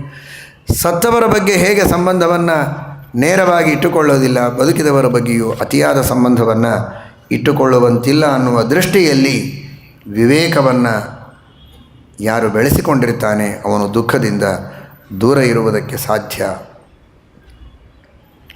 ಪರಾವರಜ್ಞೋ ಯಶ್ಚ ಸ್ಯಾತ್ ಯಥಾತ್ವಂ ಮನುಜಾಧಿಪ ಸಯೇವ ವ್ಯಸನಂ ಪ್ರಾಪ್ಯ ನ ವಿಷೀದಿತು ಮರಹತಿ. ಯಾವುದು ನಿತ್ಯ, ಯಾವುದು ಅನಿತ್ಯ, ಯಾವುದು ಶಾಶ್ವತ, ಯಾವುದು ಅಶಾಶ್ವತ ಅಂತ ತಿಳಿದಂತಹ ವ್ಯಕ್ತಿ ಎಂತಹ ದುಃಖದ ಪ್ರಸಂಗದಲ್ಲಿಯೂ ದುಃಖವನ್ನು ಪಡೋದಿಲ್ಲ, ತಾಳ್ಮೆಯಿಂದ ಅದನ್ನು ಎದುರಿಸ್ತಾನೆ. ಅಂತಹ ವ್ಯಕ್ತಿತ್ವ ನಿನ್ನಲ್ಲಿದೆ, ನಮ್ಮಲ್ಲಿಲ್ಲ. ಆದರೂ ನಮ್ಮ ಪ್ರಾರ್ಥನೆಯನ್ನು ನೀನು ಮನ್ನಿಸಬೇಕು. ಪ್ರೋಷಿತೆ ಮಯಿ ಯತ್ ಪಾಪಂ ಮಾತ್ರ ಮತ್ ಕಾರಣಾತ್ ಕೃತಂ ಕ್ಷುದ್ರಯ ತದನಿಷ್ಟಂ ಮೇ ಪ್ರಸೀದತು ಭವಾನ್ ಮಮ. ನಾನು ಪ್ರತ್ಯಕ್ಷವಾಗಿದ್ದರೆ ಕೈಕೇಯಿ ಮಂಥರೆಯ ಮಾತನ್ನು ಕೇಳಿ ನಿನ್ನನ್ನು ಆಚೆಗೆ ಕಳಿಸುವುದಕ್ಕೆ ಬಿಡುತ್ತಿರಲಿಲ್ಲ. ನಾನಿಲ್ಲ, ನನಗೆ ಗೊತ್ತಿಲ್ಲದಂತೆ ನನಗೋಸ್ಕರ ಅಂತ ನಿನ್ನನ್ನು ಕಳಿಸಿ ತಪ್ಪು ಮಾಡಿದ್ದಾಳೆ. ಮಹಾಪಾಪ ಅದು. ಅವಳ ಪಾಪಕ್ಕಾಗಿ ನಾನು ಪ್ರಾರ್ಥನೆ ಮಾಡ್ತೇನೆ, ಕ್ಷಮಾಯಾಚನೆಯನ್ನು ಮಾಡ್ತಾ ಇದ್ದೇನೆ. ಕ್ಷಮಿಸಿ ನನ್ನನ್ನು ಉದ್ಧಾರ ಮಾಡು. ನೀನೇನಾದರೂ ನನ್ನ ಕಾರಣಕ್ಕಾಗಿ ತಾಯಿ ಕೇಳಿಕೊಂಡಂತೆ ನೀನು ದೂರ ಇದ್ದರೆ ಮಾತ್ರ ನನಗೆ ಅದು ದೊಡ್ಡ ಅನಿಷ್ಟ, ಅದು ಮಹಾಪಾಪ, ಮಹಾ ಅನರ್ಥಕ್ಕೆ ಕಾರಣ. ನೋಡಿ, ಅಂದರೆ ನಾನಂತೂ ನಿನಗೆ ಹೋಗು ಅಂತ ಹೇಳಿಲ್ವಲ್ಲ, ಹೋಗೋದು ನಿನ್ನ ಇಷ್ಟ, ಬೇಕಾದರೆ ಇರ್ಬೋದು, ಬೇಡಾದರೆ ಇಡ್ಬೋದು. ಅಲ್ಲ, ನಾನು ಹೇಳುವ ಅವಶ್ಯಕತೆ ಇಲ್ಲ, ನನಗೋಸ್ಕರ ಅಂತ ಹೇಳಿದರೂ ಅದರ ಹೊಣೆಗಾರಿಕೆ ನನಗಿದೆ ಅಂತ ಭರತ ಹೇಳ್ತಾನೆ. ಜೀವನದಲ್ಲಿ ಇದನ್ನು ನಾವು ಅರ್ಥ ಮಾಡಿಕೊಳ್ಬೇಕು. ನಮಗೋಸ್ಕರ ಅಂತ ಯಾರಾದರೂ ಇನ್ನೊಬ್ಬರಿಗೆ, ದೊಡ್ಡವರಿಗೆ ತಿರಸ್ಕಾರ ಮಾಡಿದರೂ ಅದರ ಹೊಣೆ ನಮ್ಮ ಮೇಲಿದೆ. ಹಾಗೆ ನಮ್ಮಿಂದ ನೇರವಾಗಿ ಅಥವಾ ನಮಗೋಸ್ಕರ ಅಂತ ನಮ್ಮವರು ಇನ್ನೊಬ್ಬರಿಗೆ, ಸಜ್ಜನರಿಗೆ ಪೀಡೆಯನ್ನು ಕೊಡದಂತೆ ನಾವು ಎಚ್ಚರವನ್ನು ವಹಿಸಬೇಕು. ನನ್ನ ನಿಮಿತ್ತದಿಂದ ನಿನಗೆ ಅಪಚಾರವಾಗಿದೆ, ಅದಕ್ಕಾಗಿ ನಾನು ಕ್ಷಮಾಯಾಚನೆಯನ್ನು ಮಾಡುತ್ತೇನೆ ಅಂತ ಭರತ ಕೇಳಿಕೊಳ್ತಾ ಇದ್ದಾನೆ. ನಿಜವಾಗಿ ತಂದೆಯ ಬಗ್ಗೆ ನನಗೆ ಗೌರವ ಇದೆ. ಇಷ್ಟೊತ್ತು ನೀನು ತಂದೆ ಎಲ್ಲ ಸತ್ಕರ್ಮಗಳನ್ನು ಮಾಡಿ ತನ್ನ ಕರ್ತವ್ಯಗಳನ್ನು ಮಾಡಿದ್ದಾನೆ ಅಂತ ಹೇಳಿದ್ದೆ, ಅದು ಸತ್ಯ. ಆದರೆ ಹೆಣ್ಣಿನ ಮಾತು ಕೇಳಿ ಹೆಂಡತಿಯ ಪ್ರೀತಿಗೆ ಬಲಿಯಾಗಿ ಕೊನೆಗೊಂದು ಆದೇಶ ಮಾಡಿದನಲ್ಲ, ಈ ಒಂದು ನಿಯಮಕ್ಕೆ ಬದ್ಧನಾದನಲ್ಲ, ಇದೇ ಅವನು ಮಾಡಿದಂತಹ ದೊಡ್ಡ ತಪ್ಪು. ಅಂತಕಾಲೇ ಹಿ ಭೂತಾನಿ ಮುಹ್ಯಂತೀತಿ ಪುರಾಶ್ರುತಿ ರಾಜ್ಞೈವಂ ಕುರ್ವತಾ ಲೋಕೆ ಪ್ರತ್ಯಕ್ಷಾ ಸಾ ಶ್ರುತಿ ಕೃತ. ವಿನಾಶಕಾಲೇ ವಿಪರೀತ ಬುದ್ಧಿ ಅಂತ ಹೇಳಿಕೆ ಇದೆ. ಕೊನೆ ಕಾಲದಲ್ಲಿ ಬುದ್ಧಿಯಲ್ಲಿ ಭ್ರಮಣೆಯಾಗ್ತದೆ. ಏನೇನೋ ಮಾತನಾಡ್ತಾರೆ, ಏನೇನೋ ಹೇಳ್ತಾರೆ, ಏನೇನೋ ವಿಚಾರ ಮಾಡ್ತಾರೆ. ತಪ್ಪು ತಪ್ಪಾಗಿ ಆಲೋಚನೆಗಳು, ತಪ್ಪು ತಪ್ಪಾಗಿ ಮಾತುಗಳು ಬರ್ತವೆ ಅಂತ ಕೇಳಿದ್ವಿ. ಅದನ್ನು ಸತ್ಯ ಮಾಡಿದ ದಶರಥ ಸಾಯುವ ಕಾಲದಲ್ಲಿ ಇಂತಹ ಒಂದು ಘೋರವಾದ ಕಾರ್ಯವನ್ನು ಮಾಡಿ ಹೋಗಿದ್ದಾನೆ. ಆದರೆ ಅವನು ಮಾಡಿದ್ದಾನೆ ಅಂತ ನೀನದನ್ನು ಅನುಸರಣೆ ಮಾಡಬೇಡ. ಯಾಕೆ? ಏನು ಹೆಸರು ಮಗನಿಗೆ? ಅಪತ್ಯ ಅಂತ. ಮಕ್ಕಳಿಗೆ ಅಪತ್ಯ ಅಂತ ಸಂಸ್ಕೃತದಲ್ಲಿ ಹೆಸರು. ಪುತ್ರ ಅಪತ್ಯ. ಪುತ್ರ ಅಂದರೂ ಅದೇ ಅರ್ಥ, ನರಕದಿಂದ ರಕ್ಷಣೆ ಮಾಡುವವ. ಪುತ್ ಅಂದರೆ ನರಕ, ಆ ನರಕದಿಂದ ರಕ್ಷಣೆ ಮಾಡ್ತಾನೆ ಅನ್ನುವುದಕ್ಕೆ ಪುತ್ರ ತ್ರಾಣ್ಯ ರಕ್ಷಣ. ಪುತ್ರ ನರಕದಿಂದ ರಕ್ಷಣೆ ಮಾಡುವ. ಅಪತ್ಯ ಪತನವಾಗದಂತೆ, ಪಿತೃಪಿತಾಮಹಾದಿಗಳ ಪತನವಾಗದಂತೆ ನೋಡಿಕೊಳ್ಳುವವ ಅಪತ್ಯ. ಅಂದಮೇಲೆ ಅವನು ತಪ್ಪು ಮಾಡಿದ, ಅದನ್ನೇ ನೀನು ಅನುಸರಣೆ ಮಾಡಿದರೆ ಅವನನ್ನು ನರಕದಲ್ಲಿ ಬೀಳುವಂತೆ ಮಾಡ್ತೀಯ. ಹಾಗಾದರೆ ಅವನು ಮಾಡಿದ ತಪ್ಪಿಗೆ ಅವನಿಗೆ ನರಕವಾಗಬಾರದು ಅಂದರೆ ನೀನು ಅದನ್ನು ಸರಿಪಡಿಸ್ಬೇಕು, ನೀನು ರಾಜ್ಯ ಆಳಬೇಕು.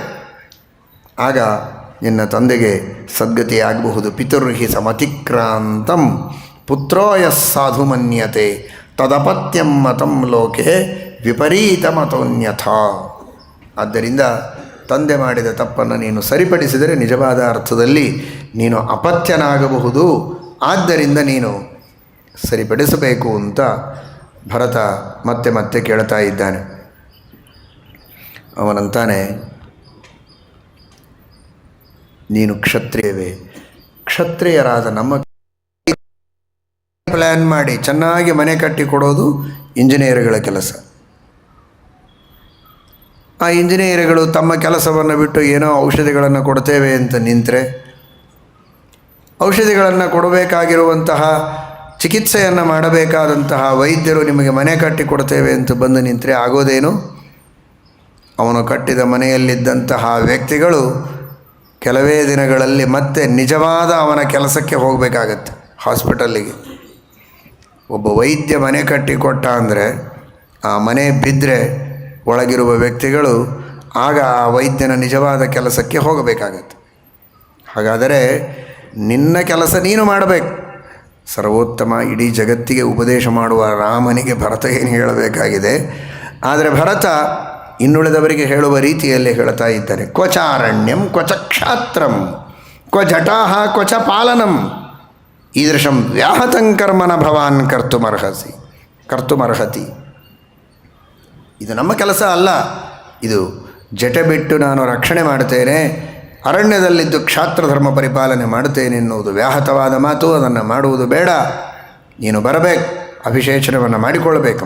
ಮೊದಲನೆಯ ಕರ್ತವ್ಯ ನಿನಗೆ ಪಟ್ಟಾಭಿಷೇಕ ಆಗಬೇಕು. ಏಷ ಹಿ ಪ್ರಥಮೋ ಧರ್ಮ ಕ್ಷತ್ರಿಯಸ್ಯ ಅಭಿಷೇಚನಂ.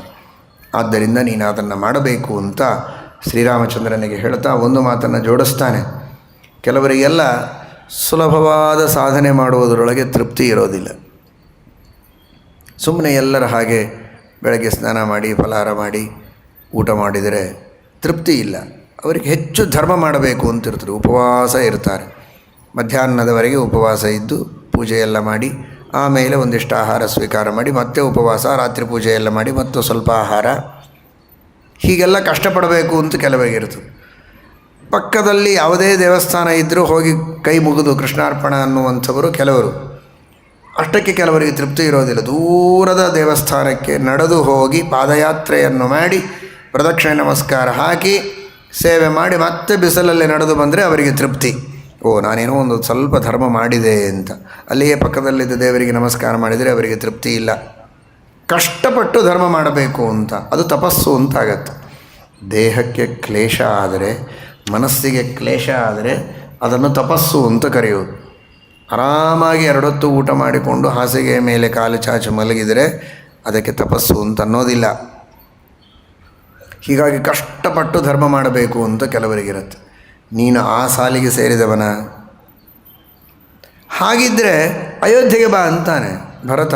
ಯಾಕೆ ಅಂದರೆ ನೀನೇನು ನಾರು ಬಟ್ಟೆ ಉಟ್ಟು ಜಟಾಧಾರಣ ಮಾಡಿ ಕಲ್ಲು ಮುಳ್ಳುಗಳಿಂದ ಕೂಡಿದ ದಾರಿಯಲ್ಲಿ ನಡೆದು ಈ ಚಿತ್ರಕೂಟದಲ್ಲಿ ವಿಚಿತ್ರವಾದ ಜನರ ಕೂಟದ ಮಧ್ಯದೊಳಗಿದ್ದು ಧರ್ಮವನ್ನು ಮಾಡಬೇಕು ಅಂತ ನೋಡ್ತಾ ಇದ್ದೀಯಲ್ಲ, ಇದಕ್ಕಿಂತಲೂ ಭಾರೀ ಕಷ್ಟ ಅಯೋಧ್ಯೆ. ಅಲ್ಲಿರುವಂತಹ ವಿವಿಧ ವಿಚಿತ್ರ ಸ್ವಭಾವದ ಜನರಿದ್ದಾರಲ್ಲ, ಆ ಎಲ್ಲ ಜನರ ಮನಸ್ಸನ್ನು ನಿಯಂತ್ರಣ ಮಾಡೋದು ಭಾರೀ ಕಷ್ಟ.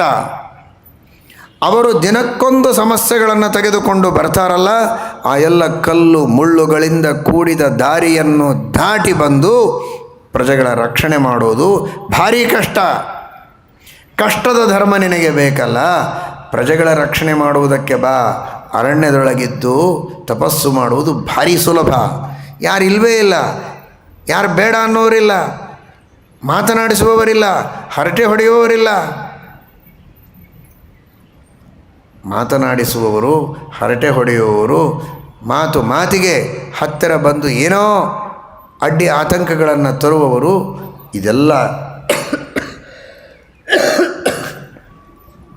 ನಾನಾ ವಿಧವಾದ ಕಷ್ಟಗಳು. ಈ ಕಷ್ಟಗಳನ್ನು ಮೀರಿ ಪಟ್ಟಣದೊಳಗಿದ್ದು ಸಾಧನೆಯನ್ನು ಮಾಡುವುದುಂಟಲ್ಲ, ಧರ್ಮ ಮಾಡುವುದುಂಟಲ್ಲ, ಅದು ಭಾರೀ ಕಷ್ಟದ ಧರ್ಮ.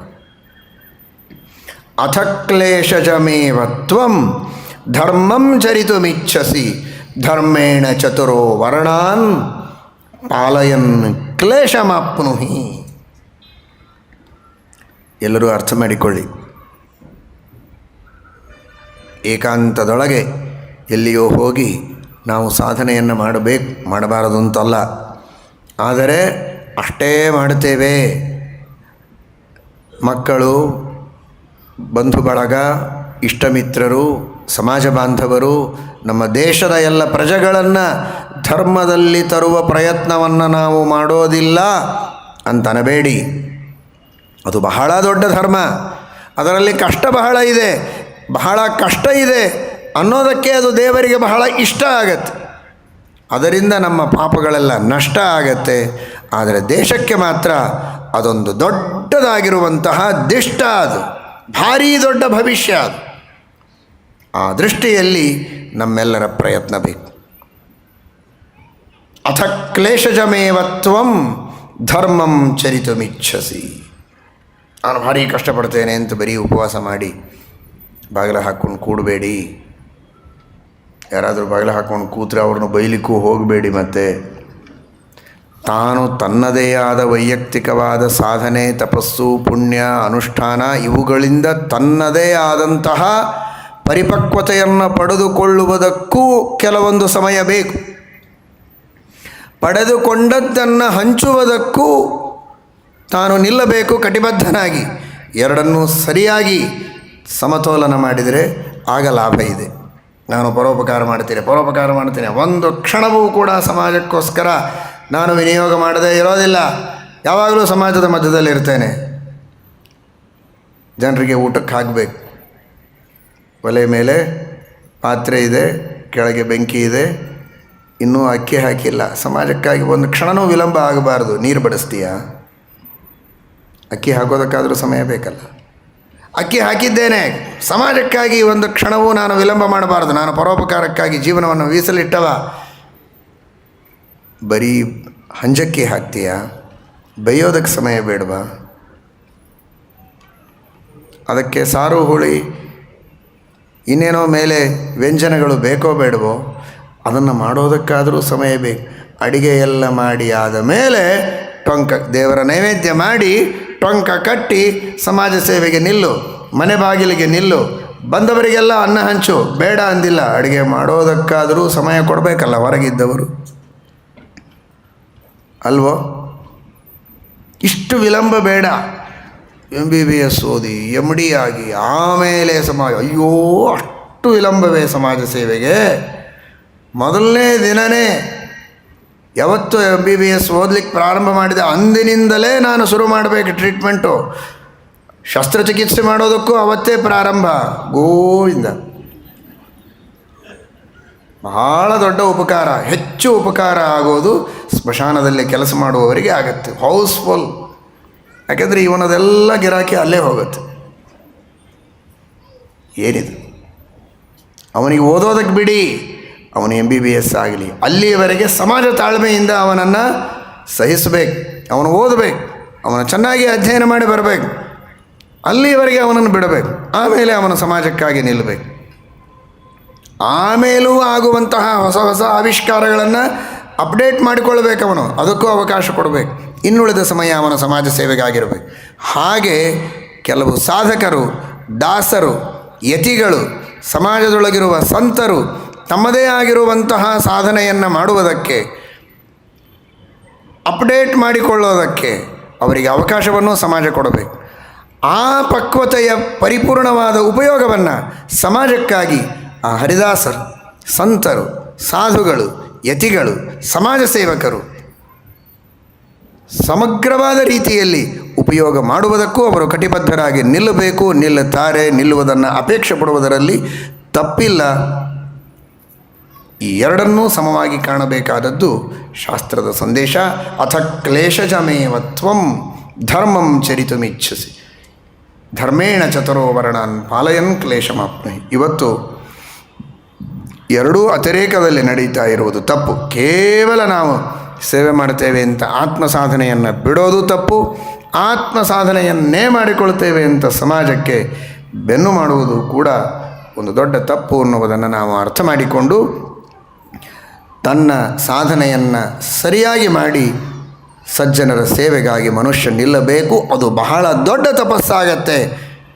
ಪ್ರಜೆಗಳ ರಕ್ಷಣೆ, ಸಜ್ಜನರ ಸೇವೆ ಅನ್ನುವುದನ್ನು ಭರತ ತಿಳಿಸಿಕೊಡ್ತಾ ಇದ್ದಾನೆ. ಈ ದೃಷ್ಟಿಯಲ್ಲಿ ಶ್ರೀರಾಮಚಂದ್ರನಿಗೆ ಭರತ ತನ್ನ ಮನವಿಯನ್ನು ಸಲ್ಲಿಸಿ ಪಾದಕ್ಕೆ ಎರಗಿದ್ದಾನೆ. ಹರೇ ನಮಃ. ಶ್ರೀಕೃಷ್ಣ ಅರ್ಪಣ.